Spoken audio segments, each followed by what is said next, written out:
এই এই এই তো লাথিপুতা খাওয়ার পরেও প্রথম আলোর সাজ্জাদ শরীফ দেখলাম ভিডিওতে বলছে যে সরকারের ভাবমূর্তি ক্ষুণ্ণ করার জন্য হামলা হয়েছে। ওরে আল্লাহ রে, ওরে তোমার সরকার, তোমার এমন ভাবমূর্তি আছে, মানে ল্যাংটার নাই বাটপাড়ের বই ইউনিসের ভাবমূর্তি, আবার এটা নাকি ক্ষুণ্ণ করার জন্য হামলা করা হয়েছে। মানে কবিতা ছিল না যে মেরেছ কলসির কানা তাই বলে কি প্রেম দেব না। প্রথম আলোর অবস্থা হয়েছে করেছ বলাৎকার তবুও বলি চমৎকার। চমৎকার তো বলতেই হবে, কারণ ওই যে অন্য বাইরের কেউ বলাৎকার করলে তাও গিয়ে থানায় একটা ধর্ষণ মামলা করা যায়, আর নিজের ছেলে পেলে যখন বলাৎকার করে যায় তখন বাপ চাচা তো চুপ করা ছাড়া থাকার কোনো উপায় নেই। প্রথম আলো হচ্ছে এই অবস্থা, সরকারের ভাবমূর্তি নাকি ক্ষুণ্ণ হচ্ছে ভাই, মানে এবং এই জন্যই হামলা করা হয়েছে। মানে তারপরও তারা এই অথর্ব, এই নৃশংস এই সরকারকে, এই হিংস্র সরকারকে তারা তারপরেও পাস দিয়ে যাবে। ডক্টর ইউনূস আমাদের ঘাড়ে গৃহযুদ্ধ চাপাবেই। আমি আপনি যতই চেষ্টা করি না কেন সেটাকে এড়িয়ে যাওয়ার জন্য, বাঙালি যতই চেষ্টা করুক না কেন এড়িয়ে যাওয়ার জন্য, সেটা এড়িয়ে যাওয়ার আর কোনো উপায় তারা রাখবে না। আপনাদের মনে আছে 1971 সালে একই ধরনের ঘটনা ঘটেছিল। বাঙালিরা অনেকভাবে চেষ্টা করেছিল যে কোনোভাবে যদি এড়িয়ে যাওয়া যায়। 70-এর ঘূর্ণিঝড় হলো, নির্বাচন পেছানোর জন্য দাবি করা হলো, পশ্চিম পাকিস্তানের শাসকরা কোনোভাবে নির্বাচন পেছাতে দিতে রাজি নয়। তারপরে বাধ্য হলো, বাঙালি নির্বাচনে গেল, নির্বাচনে জিতলো এবং জেতার পরে ক্ষমতা আরোহণের জন্য চেষ্টা করলো। বিভিন্ন আলোচনা গোলটেবিল চলতেই থাকলো, কোনোভাবেই তারা আমাদেরকে ক্ষমতা দিতে রাজি হলো না। এবং শেষ পর্যন্ত তারপরেও যখন কোনোভাবে বাঙালিকে একটা লেভেলের পরে উস্কানো গেল না, যখন তারা তখনকার সংসদ অধিবেশন বাতিল করে দিল, বাতিল করে দেওয়ার পরেও বাঙালির অস্ত্র হাতে তুলে নিল না, তখন তারা 25শে মার্চ রাতে ক্র্যাকডাউন করলো এবং আমাদের হাজার হাজার মানুষকে খুন করে ফেললো। এমন একটা পরিস্থিতি তৈরি করলো, বাঙালির আসলে পাল্টা অস্ত্র হাতে তুলে নেওয়া ছাড়া, পাল্টা যুদ্ধ ঘোষণা করা ছাড়া কোনো উপায় ছিল না। ডক্টর ইউনূস এবং ওয়াকার মিলে এখন বাংলাদেশকে যে জায়গায় নিয়ে যাচ্ছে, এটা হুবহু একই পরিস্থিতি তৈরি করছে। এবং শান্তিপ্রিয় সাধারণ বাঙালির পক্ষে কতদিন সেটা এড়িয়ে চলা সম্ভব হবে আমার খুবই ভয় হচ্ছে। যতই আমি আপনি চেষ্টা করি না কেন, যতই আমি আপনি চাই এই দেশটা শান্তিতে থাকুক, কিন্তু যে যারা ক্ষমতায় এসেছে তারা যে নৃশংস, বাঙালির প্রতি তাদের যে নৃশংস ক্ষোভ, রাগ, তারা যে একেবারে সাউয়া মাউয়া ছিঁড়ে ফেলতে যাচ্ছে এই জাতির, সেই চেষ্টা থেকে তারা আমাদেরকে বিরত হতে দিবেন। এবং এই বিরত হতে না দেওয়ার জন্যই তারা গত কয়েকদিন ধরে এই কাজগুলো করে যাচ্ছে। প্রশ্নটা হচ্ছে, আপনারা দেখবেন যে যা করছে তারপরে অনেকটা সেই ইয়াহিয়া খান টিক্কা খানের মতো অবস্থা, যে তুই আর কতদিন বাবা, তুই কতদিন সহ্য করে থাকবি, কতদিন ভদ্রতা দেখাবি। ভয়ের বিষয় হচ্ছে যারা এই মুহূর্তে ক্ষমতায় আছে, যারা রাষ্ট্র ক্ষমতা দখল করেছে, তাদের কারোই এই দেশের প্রতি, দেশের মানুষদের প্রতি কোনো ধরনের মায়া মহব্বত নয়। এদের অধিকাংশই শেষ পর্যন্ত কোনো দায়িত্ব নিবে না এবং পুরো দেশটা গাড্ডায় পড়লো না বিপদে পড়লো, এদের কিছুই যায় আসে না। মুশকিল হচ্ছে আপনারা যারা, আমরা যারা ভবিষ্যতে আমাদের পরের প্রজন্মকে, আমাদের বাচ্চা কাচ্চা যারা দেশে আছে, দেশে বড় হতে চায়, দেশে নেতৃত্বে আসতে চায়, দেশের জন্য কাজ করতে চায়, তাদের জন্য এই বিপদটা হবে। এটা হচ্ছে খুব মন খারাপের বিষয়। কি পরিমাণ উস্কানি দেওয়া হচ্ছে আপনি চিন্তা করে দেখেন। একেবারে প্রকাশ্যে ঘোষণা দিয়ে এইখানে ওইখানে গিয়ে, আগের দিন একেবারে রুটিন করে যে কালকে ওইখানে গিয়ে ভাঙবো, পরশু ওইখানে গিয়ে ভাঙবো, একটা জঙ্গলি অবস্থা, একটা মানে জঙ্গলের আইনত বোধহয় চেয়ে ভালো। আমার তো মনে হয় যে আফ্রিকার সবচেয়ে নৃশংস জাতি যেগুলো আছে, তারাও বোধহয় এই ধরনের এইটুক সভ্য ইতিমধ্যে হয়ে গেছে, যে অবস্থা এখন বাংলাদেশে চলছে। এবং এটা খুব প্রকাশ্যে করা হচ্ছে এবং সরকার এটাকে খুব প্রমোট করে যাচ্ছে। সরকার এই, আপনি গোটা ঢাকা শহর তাণ্ডব যারা রটাচ্ছে, আপনি দেখবেন হাতে কোনো 2 থেকে 300 লোক হবে এবং এদেরকে কন্ট্রোল করে ফেলা কোনো বিষয় না, কিন্তু সরকার এটা কন্ট্রোল করতে চাচ্ছে না। এবং তারা অপেক্ষা করে ভাঙচুর হয়, মারামারি হয়, তারপরে গিয়ে পরের দিন তারা একটা বিবৃতি দেয়, আমরা কিন্তু সব কিছু নজরে রাখছি, আমরা কিন্তু দেখে ফেলামো, খাওয়া ফেলামো, তীব্র নিন্দা জানাবো। এই গোটা জিনিসটাই করা হচ্ছে অনেকটা আমাদের সাথে ফাইজলামি করতেছে, আমাদের সাথে ইতরামি করতেছে এই লোকগুলা, যে দেখ আমিও পারি। মুশকিল হচ্ছে প্রত্যেক ক্রিয়ারই একটা সমান ও বিপরীতমুখী প্রতিক্রিয়া আছে এবং এই সমান ও বিপরীতমুখী প্রতিক্রিয়া যখন শুরু হবে, এই লোডেরা সামলাতে পারবে না। এই ধরনের যে গৃহযুদ্ধ, যেটা অবশ্যম্ভাবী এখন মনে হচ্ছে আমার কাছে, যেটা এড়িয়ে যাওয়ার যতই চেষ্টা আমরা করি না কেন সকলে মিলে, যতই আমরা শান্ত করার চেষ্টা করি না কেন, যতই আমরা চেষ্টা করি লোকজনকে বুঝাতে, একটা সময়ে সব লোক এটা বুঝবে না, সব লোক কিন্তু এটা মানবে না এবং তারা পাল্টা আক্রমণ, পাল্টা লড়াইয়ের মধ্যে নেমে যাবে। এটা একটা বিপজ্জনক অবস্থা হবে। এবং যখন এই জিনিসটা হবে, তখন আমাদেরকে কিছু জিনিস অবশ্যই খেয়াল রাখতে হবে। আপনারা দেখবেন যে এই ইউনূসের যে সুশীল দালালগুলো আছে এদের হাত থেকে বাঁচতে হবে, এরা যাতে আর ভবিষ্যতে কাউকে বিভ্রান্ত করে না ফেলতে পারে, এই জিনিসটা খুব সতর্ক থাকতে হবে। আপনি দেখবেন এই যে গতকালকে প্রথম আলো ডেইলি স্টারের মধ্যে হামলা হয়েছে, মানে এটা হয়েছে ভাই, সত্যি কথা বললে আপনারা সকলে জানি সরকারের পত্রিকা, সরকারের লোক হামলা করছে, আমার আপনার কি করার আছে? এই তো লাথিপুতা খাওয়ার পরেও প্রথম আলোর সাজ্জাদ শরীফ দেখলাম ভিডিওতে বলছে যে সরকারের ভাবমূর্তি ক্ষুণ্ণ করার জন্য হামলা হয়েছে। ওরে আল্লাহ রে, ওরে তোমার সরকার, তোমার এমন ভাবমূর্তি আছে, মানে ল্যাংটার নাই বাটপাড়ের বই ইউনূসের ভাবমূর্তি, আবার এটা নাকি ক্ষুণ্ণ করার জন্য হামলা করা হয়েছে। মানে কবিতা ছিল না যে মেরেছ কলসির কানা তাই বলে কি প্রেম দেব না? প্রথম আলোর অবস্থা হয়েছে করেছ বলাৎকার তবুও বলি চমৎকার।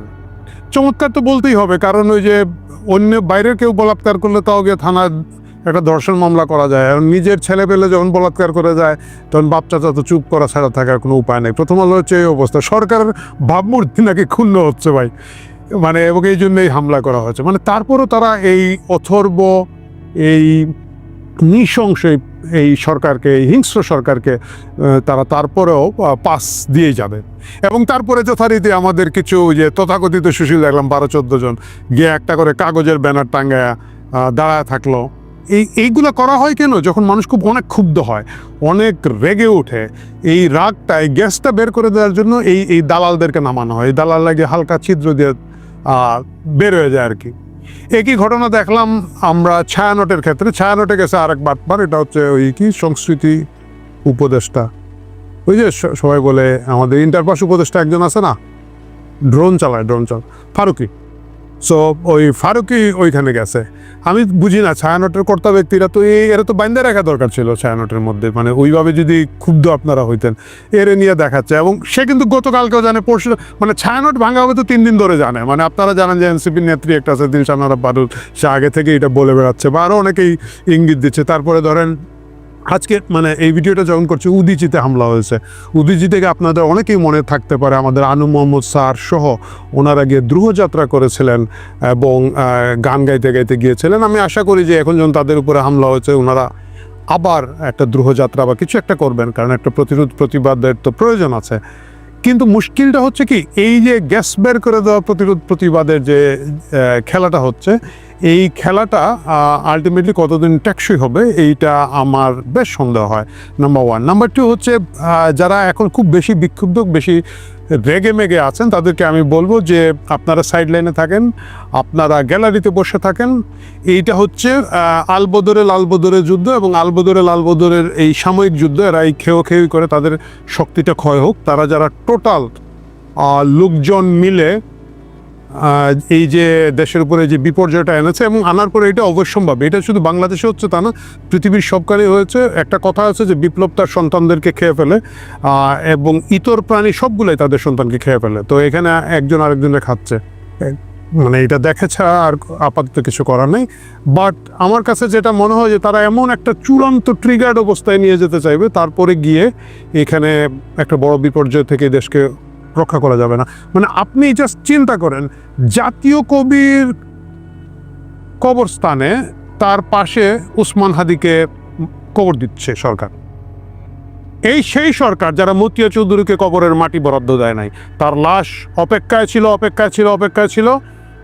সেই এখন তো বলবেন যে আপনি ভদ্রলোক শুয়ারের বাচ্চাকে গালি দেন। এরা কিন্তু মতিয়া চৌধুরীর কবরের জায়গাটা দেয় নাই, এবং শেষ পর্যন্ত মতিয়া চৌধুরীকে তার স্বামীর কবরে কবরস্থ করতে হয়েছে। এবং এরা উসমান হাদি মারা গিয়েছেন, আল্লাহ তাকে বেহেশত নসিব করুক, তার জন্য প্রার্থনা করি। তার বাচ্চাটার জন্য স্পেশালি আমার খুবই মনটা খারাপ হয়েছে, বাচ্চাটা বাবা ছাড়া বড় হবে। কিন্তু এটা আপনাকে মানতে হবে, ওসমান হাদি এই সংগ্রামের, এই যুদ্ধের পার্ট, যেখানে জুলাই আগস্ট মাসে যে হাজার হাজার মানুষ মারা গেছেন।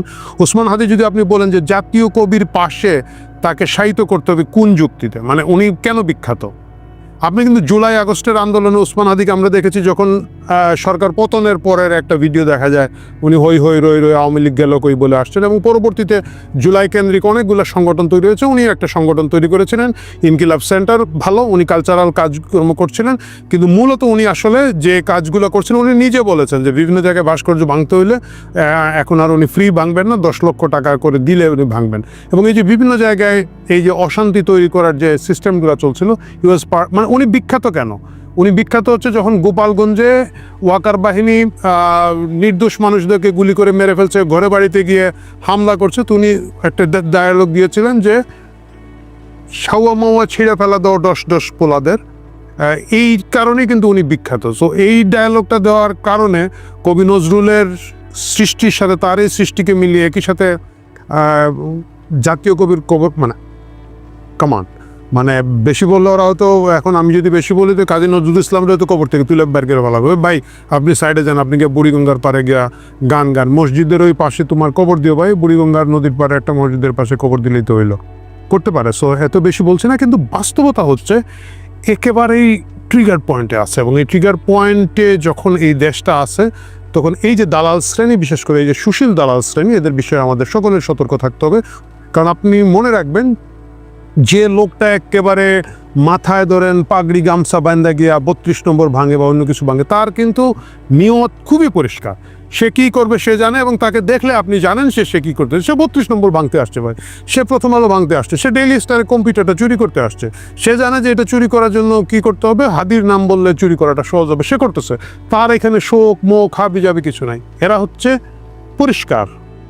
কিন্তু যারা মুখোশের আড়ালে সুশীলতা করে বেড়াচ্ছে, যারা মুখোশের আড়ালে প্ল্যাকার্ড ধরিয়ে তথাকথিত প্রতিবাদ করবে, এবং যারা কান্না কণ্ঠে বলবে সরকারের ভাবমূর্তি ক্ষুণ্ণ করার জন্য এই হামলা হচ্ছে, এই সব দালালদের ব্যাপারে সতর্ক থাকতে হবে। কারণ এরাই আসলে মানুষের ন্যায্য রাগ, ক্ষোভ, ঘৃণা এবং এই দেশকে বাঁচানোর যে অবশ্যম্ভাবী সংঘাত সামনের দিকে আসছে, সেইখানে কিন্তু পিছন থেকে ছুরি মারতে পারে।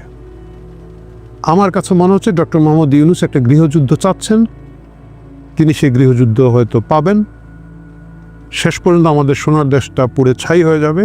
এই দুঃখ, এই বেদনা আমাদেরকে বয়ে বেড়াতে হবে, এই প্রজন্মকে বয়ে বেড়াতে হবে।